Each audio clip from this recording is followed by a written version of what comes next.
Shalom shalom mwana wa Mungu popote ulipo, ninakukaribisha sana katika kipindi hiki cha sauti ya matumaini. Uko nami Madam Aradi.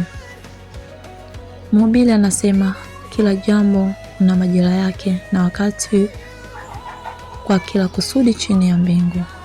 Wakati wa kuzaliwa na wakati wa kufa, wakati wa kupanda na wakati wa kung'oa yaliyopandwa, wakati wa kuua na wakati wa kupooza, wakati wa kubomoa na wakati wa kujenga, wakati wa kulia na wakati wa kucheka, wakati wa kuomboleza na wakati wa kucheza, wakati wa kutupa mawe na wakati wa kukusanya mawe, wakati wa kukumbatia na wakati wa kutokukumbatia, wakati wa kutafuta na wakati wa kupoteza, wakati wa kuweka na wakati wa kutupa, wakati wa kulalua na wakati wa kushona, wakati wa kunyamaza na wakati wa kunena, wakati wa kupenda na wakati wa kuchukia. Hiyo ni Mhubiri sura ya 3, ni Mhubiri 3 mstari wa 1 mpaka wa 8. Mpendwa, mimi tu nikutie moyo katika yale ambayo unakutana nayo. Inawezekana unakutana na mapito magumu, inawezekana unakutana na changamoto nyingi, inawezekana unakutana na mambo yaliyoshinda akili zako, lakini nina jambo moja tu la kukwambia: kila jambo na wakati wake. Inawezekana wakati huu ukawa kwako ni wakati wa kupanda, inawezekana wakati huu ukawa kwako ni wakati wa kunyamaza, lakini huko wakati unakuja ambao Mungu atakusaidia, atakutendea. Na hili ni neno la Mungu, si neno langu. Kwa maana kwamba neno la Mungu nasema kwamba kila jambo na wakati wake.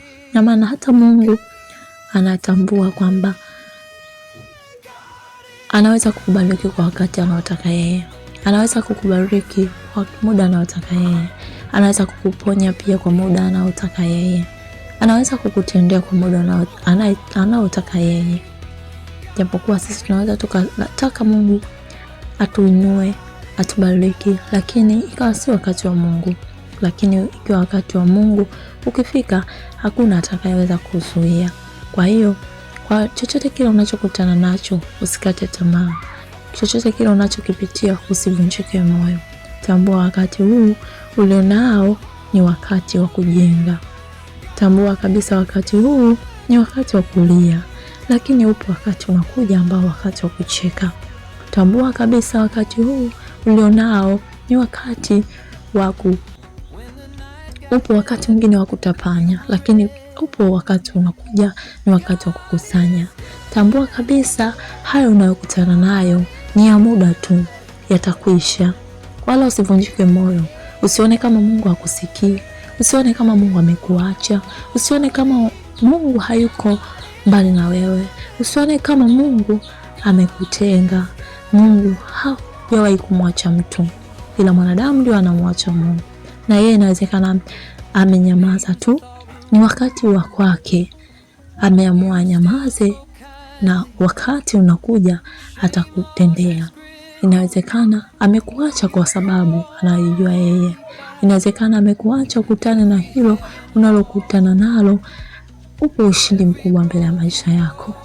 Inawezekana amekuacha katika mapito unayopitia, liko jambo ambalo anakuja kukutendea. Niliwahi kuzungumza kwenye vyombo vya habari mbalimbali wakati nilikuwa nikifanya interview ya mambo tofauti, lakini sikuacha kusema habari za Mungu. Nilizungumza nikisema kwamba kuna kipindi niliumwa sana, niliteseka sana, nilisumbuka sana, sikupona. Walinipeleka wazazi wangu hospitali huku na kule, nikatumia gharama kubwa, nikatumia fedha nyingi, lakini haikuwezekana kupona. Ilifika siku moja ambayo kulikuwa na watu walikuwa na watoto wao, wakaniletea watoto niwaombee. Nilikuwa nikiwafanyia maombi na watoto wanapona. nikiwafanyia wakubwa maombi wanafunguliwa, lakini mimi bado niko katika hali ile, naumwa, na nilikuwa naumwa si kidogo. Niliambiwa puani kulikuwa na ngozi imeziba, maana nataka nifanye operation. Kwenye koo langu kulikuwa na nyama imeota pale kwenye koromeo. Alafu nikawa na matatizo mengi na magonjwa mengi ambayo hata madaktari hawakujua kwamba yametokana na nini. Lakini si kwamba nilikuwa nimemtenda Mungu dhambi, lakini si kwamba nilikuwa nimemkosea Mungu, si kwamba nilikuwa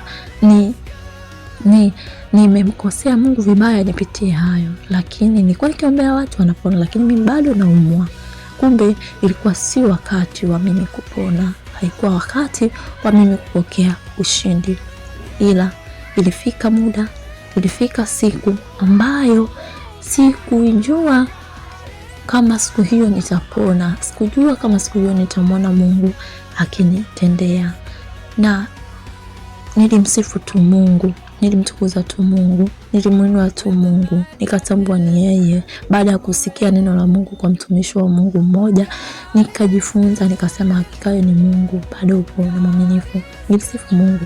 Kutokea hapo nilishangaa kuona mabadiliko katika mwili wangu, hali ambayo ilishangaza hata wazazi wangu, wakabaki kuangalia ni nini kimekuwa. Lakini kumbuka kwamba ule wa mwanzoni ulikuwa ni wakati tu, ulikuwa ni wakati wa kupita, lakini upo wakati unakuja ambao Mungu atakuonekania. Upo wakati unakuja ambao Mungu atakutendea, wala hawezi kukuacha siku zote zikawa ni za taabu, wala hawezi kukuacha siku zote zikawa ni za mapito tu. Hawezi kukuacha siku zote ukawa unakutana na dhiki tu. Utakutana na dhiki kwa muda, utakutana na shida kwa muda, utakutana na mapito kwa muda. Kama wana Israeli walikutana na shida na dhiki pale jangwani, lakini kuna muda Mungu aliwatokea akawapa chakula. Hivyo Mungu atakuonekania, atakupigania, na utanyamaza kimya, utaona mkono wa Mungu. Karibu tena katika kipindi kizuri na katika channel yetu hii Ebeneza TV. Ni kuombe ikiwa bado wewe hujasubscribe ili uwe wa kwanza kupokea taarifa tukapoweka video nyingine, ni kwa ajili tu ya utukufu wa Mungu Baba.